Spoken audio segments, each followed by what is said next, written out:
जय महाराष्ट्र मित्रांनो, आजचा हा व्हिडिओ महाराष्ट्राच्या राजकीय इतिहासातील सर्वात महत्त्वाचा, सर्वात सविस्तर आणि संपूर्ण देशाचे राजकारण हादरवून टाकणारा महासंवाद ठरणार आहे।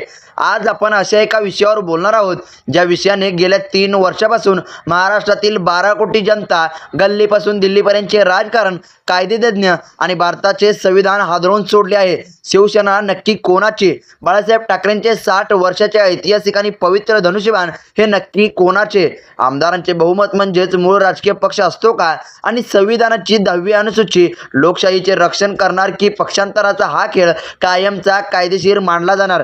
गेल्या काही महिन्यापासून दिल्लीतील सर्वोच्च न्यायालयाच्या वर्तुळातून, घटनापीठाच्या चर्चामधून आणि नामांकित वकिलांच्या गोटातून जे मोठे संकेत समोर आले आहेत त्यानुसार या संपूर्ण महानाट्याचा अंतिम टप्पा आता अगदी जवळ आला आहे। आजच्या या व्हिडिओमध्ये आपण या संपूर्ण प्रकरणाची एक एक घडी उलगडून दाखवणार आहोत, ज्यामध्ये 1966 च्या शिवसेनेच्या स्थापनेपासून ते आज दिल्लीत सुरू असलेल्या कायदेशीर युक्तिवादापर्यंतचा प्रत्येक छोटा मोठा मुद्दा पुराव्यासह मांडला जाईल। जर तुम्ही महाराष्ट्राच्या मातीवर प्रेम करणारे, मराठी अस्मितेचा अभिमान बाळगणारे आणि संविधानावर निष्ठा ठेवणारे नागरिक असाल तर आजचा हा व्हिडिओ शेवटपर्यंत पाहणे अत्यंत गरजेचे आहे। चला तर मग सुरू करूयात महाराष्ट्राच्या राजकारणातील आजवरचे सर्वात मोठे महाविश्लेषण। मित्रांनो, सर्वात आधी आपल्याला समजून घ्यावे लागेल की हा लढा केवळ 2 नेत्यामधील किंवा 2 गटामधील व्यक्तिगत संघर्ष नाही, हा लढा आहे भारताच्या संविधानाच्या अस्तित्वाचा। जर उद्या काही आमदार एकत्र आले, त्यांनी सत्तेचा आणि पैशाचा वापर करून मूळ पक्षावरच स्वतःचा मालकी हक्क सांगितला तर या देशातील कोणत्याही राजकीय पक्षाचे अस्तित्व सुरक्षित राहील का? उद्या काँग्रेसचे काही आमदार वेगळे होऊन मूळ काँग्रेसवर दावा करतील, उद्या भाजपचे काही आमदार बाहेर पडून मूळ भाजपवर दावा करतील, उद्या राष्ट्रवादी किंवा तृणमूल काँग्रेस सोबत हेच घडेल। म्हणूनच दिल्लीतील सर्वोच्च न्यायालयाच्या 5 न्यायाधीशांच्या घटनापीठाने या प्रकाराकडे केवळ महाराष्ट्राचे राजकारण म्हणून पाहिले नाही तर पूर्ण देशाच्या लोकशाहीची पायाभरणी म्हणून पाहिले। आता आपण जाऊयात या प्रकरणातील सर्वात कळीच्या आणि तांत्रिक भागाकडे। संविधानाची 10वी अनुसूची आणि सर्वोच्च न्यायालयातील कायदेशीर लढाई।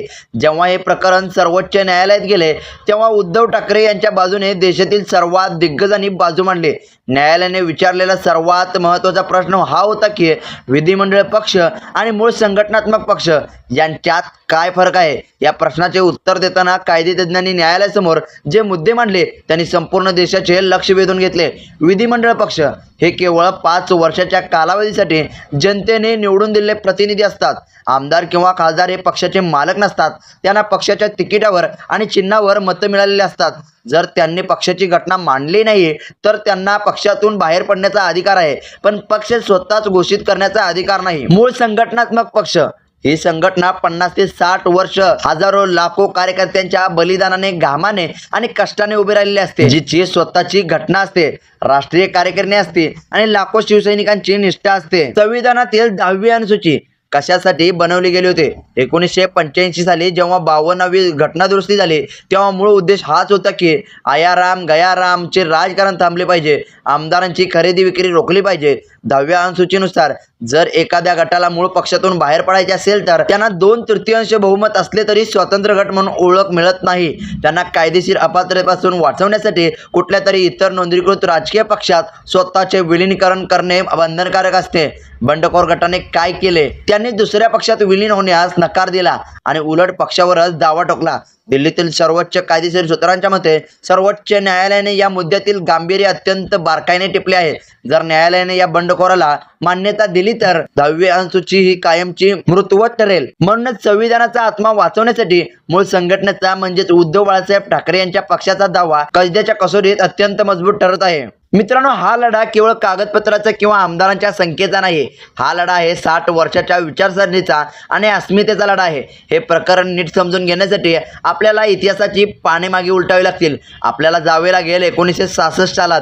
1966 मध्ये जेव्हा वंदनीय हृदयसम्राट बाळासाहेब ठाकरे यांनी शिवसेना नावाचे वादळ निर्माण केले तेव्हा त्यांच्याकडे कोणतीही सत्ता नव्हती, पैसा नव्हता किंवा कसले पाठबळ नव्हते। त्यांच्याकडे होता फक्त एकच विचार, मराठी माणसाच्या न्याय हक्कासाठी आणि स्वाभिमानासाठी लढणे। शिवसेना ही एक केवळ निवडणूक लढवणारी कंपनी म्हणून जन्माला नव्हती, ती अन्यायाविरोधात पेटून उठलेल्या मराठी तरुणांच्या छाताळाची ढाल बनली होती।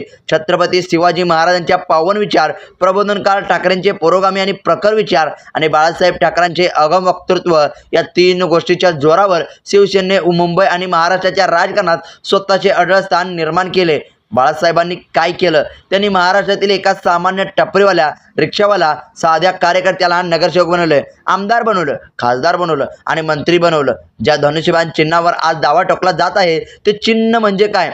ते चिन्ह म्हणजे केवळ कागदावर काढलेले चित्र किंवा धातूचा तुकडा नाही. ते धनुष्यबाण चिन्ह म्हणजे पिढ्यानपिढ्या शिवसैनिकांनी सोसलेला पोलिसांचा लाठीमार, तुरुंगवास आणि अंगावर झेललेले गुन्हे, मराठी भाषेसाठी आणि अस्मितेसाठी सांडलेले रक्त.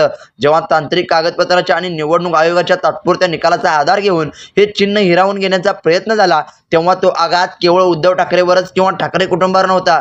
तो आघात महाराष्ट्राच्या 60 वर्षाच्या बलिदानाच्या इतिहासावर होता. परंतु कायदेशीर आणि नैतिकदृष्ट्या हे चिन्ह ज्या विचारातून जन्माला आले ते विचार आणि निष्ठा आज ही मातोश्रीशीच बांधलेली आहे. त्यामुळेच कायदेतज्ञांच्या मते हे चिन्ह पुन्हा एकदा मूळ विचारांकडे म्हणजेच उद्धव ठाकरेकडे परतणे हाच निसर्गाचा आणि संविधानाचा नियम ठरणार आहे. बंडखोरीची ती रात्र आणि 2.5 वर्षाचा संघर्ष आता जरा आठवून पहा. जून 2022ची ती काळी रात्र. महाराष्ट्रात महाविकास आघाडीचे सरकार सुरळीत सुरू होते. उद्धव बाळासाहेब ठाकरे हे राज्याचे मुख्यमंत्री म्हणून धुरा सांभाळत होते. जागतिक महामारी कोविड-19च्या अत्यंत भीषण काळात जेव्हा संपूर्ण जग थांबले होते, तेव्हा उद्धव ठाकरेंनी ज्या संवेदनशीलपणे आणि कुटुंबातील प्रमुखासारखे महाराष्ट्राला सांभाळले त्याची प्रशंसा जागतिक आरोग्य संघटना WHO आणि IMFने केली होती. माझे कुटुंब माझी जबाबदारी या आव्हानाने महाराष्ट्रातील प्रत्येक नागरिकाच्या मनात त्यांच्याबद्दल एक आदराचे स्थान निर्माण झाले होते. पण त्याच वेळी पडद्यामागून चालणाऱ्या महाशक्तीच्या पाठिंब्याने आणि सत्तेच्या लालसापोटी एक भयंकर मोठा कट रचला गेला होता. रात्रीच्या अंधारात पक्षाच्या आमदारांना पळवून नेलं गेलं. आधी सुरत, तिथून गुवाहाटीचे पंचतारांकित हॉटेल आणि नंतर गोवा.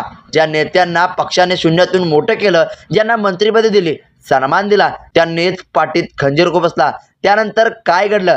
सत्ता मिळवली गेली, पण त्यासोबतच मूळ संघटनाच बेकायदेशीर ठरवण्याचा प्रयत्न झाला.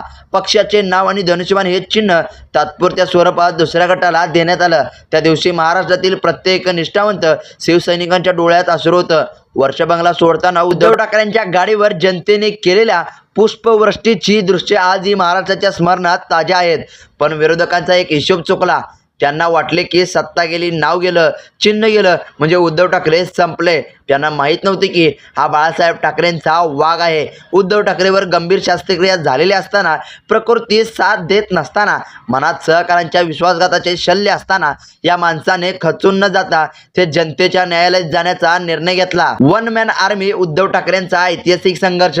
गेल्या 2-2.5 वर्षात महाराष्ट्राने काय पाहिलं? एका बाजूला अपाट सत्ता, अथांग पैसा, सरकारी यंत्रणाचा वापर आणि दिल्लीचे पूर्ण पाठबळ, आणि दुसऱ्या बाजूला एकटा माणूस, हातात कोणतेही अधिकृत चिन्ह नाही, कोणतीही सत्ता नाही, फक्त ठाकरे हे नाव आणि निष्ठावंत शिवसैनिकांची साथ.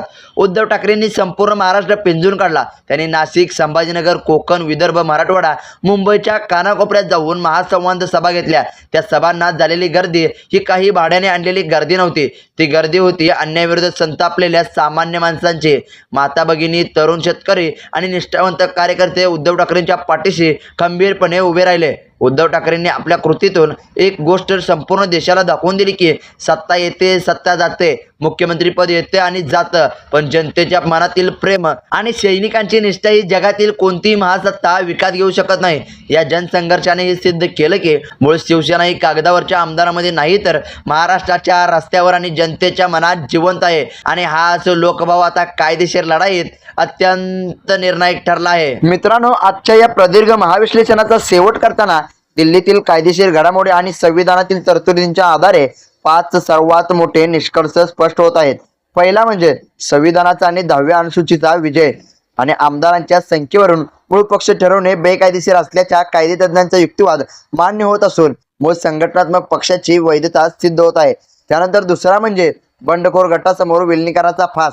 अपात्रतेपासून वाचण्यासाठी बंडखोरांना दुसऱ्या राष्ट्रीय पक्षात विलीन होण्याशिवाय कोणताही कायदेशीर पर्याय उरणार नाही. स्वतंत्र अस्तित्व टिकवणं अशक्य. त्यानंतर तिसरं म्हणजे धनुष्यबाण पुन्हा मातोश्रीवर. शिवसेना हे पवित्र नाव आणि धनुष्यबाण हे 60 वर्षाचे ऐतिहासिक चिन्ह पुन्हा एकदा अत्यंत सन्मानाने उद्धव बाळासाहेब ठाकरे यांच्याकडे सोपवले जाण्याचे कायदेशीर संकेत प्रबळ झाले आहेत. त्यानंतर चौथं म्हणजे गद्दारीच्या राजकारणाचा पराभव. सत्तेच्या जोरावर पक्ष बळकावण्याच्या संस्कृतीला पूर्णविराम मिळणार असून भविष्यात कोणत्याही पक्षातील बंडखोरी रोखण्यासाठी हा निर्णय ऐतिहासिक नजीर ठरेल. त्यानंतर 5वं म्हणजे जनभावनेची पुनर्स्थापना. महाराष्ट्राच्या जनतेने जो कौल संघर्षातून दिला होता त्यावर आता संविधानाची मोहर उमटताना दिसत आहे। महाराष्ट्राच्या माझ्या तमाम सुजाण नागरिकांनो, निष्ठावंत शिवसैनिकांनो आणि प्रेक्षकांनो, आजच्या या महाविश्लेषणात आपण शिवसेनेच्या स्थापनेपासून ते दिल्लीतील अंतिम कायदेशीर निकालापर्यंत संपूर्ण प्रवास अत्यंत सविस्तरपणे पाहिला। आता तुम्हाला काय वाटतंय? लोकशाही आणि संविधानाच्या संरक्षणासाठी उद्धव ठाकरे यांना हा न्याय मिळायला हवा का? धनुष्यबाणे पवित्र चिन्ह पुन्हा एकदा मातोश्रीवर शोभून दिसेल का? तुमची अत्यंत प्रामाणिक प्रतिक्रिया खाली दिलेल्या कमेंट बॉक्समध्ये नक्की लिहून कळवा। हा व्हिडिओ बनवण्यासाठी आणि हा संपूर्ण इतिहास पुराव्यासह गोळा करण्यासाठी प्रचंड मेहनत लागली आहे। त्यामुळे व्हिडिओ महाराष्ट्राच्या कानाकोपऱ्यात प्रत्येक नागरिकापर्यंत आणि प्रत्येक निष्ठावंतापर्यंत जास्तीत जास्त शेअर करा। व्हिडिओला लाईक करा आणि महाराष्ट्रातील अशा सत्य, निष्पक्ष, अभ्यासपूर्ण आणि गहनगती राजकीय विश्लेषणासाठी आपल्या चॅनलला आत्ताच्या आत्ता सबस्क्राईब करा आणि बेल आयकॉन दाबायला विसरू नका। पुन्हा भेटूयात अशाच एका सनसनाटी आणि महत्त्वाच्या विश्लेषणात। तोपर्यंत पाहत रहा आपले चॅनल। जय हिंद, जय महाराष्ट्र, धन्यवाद।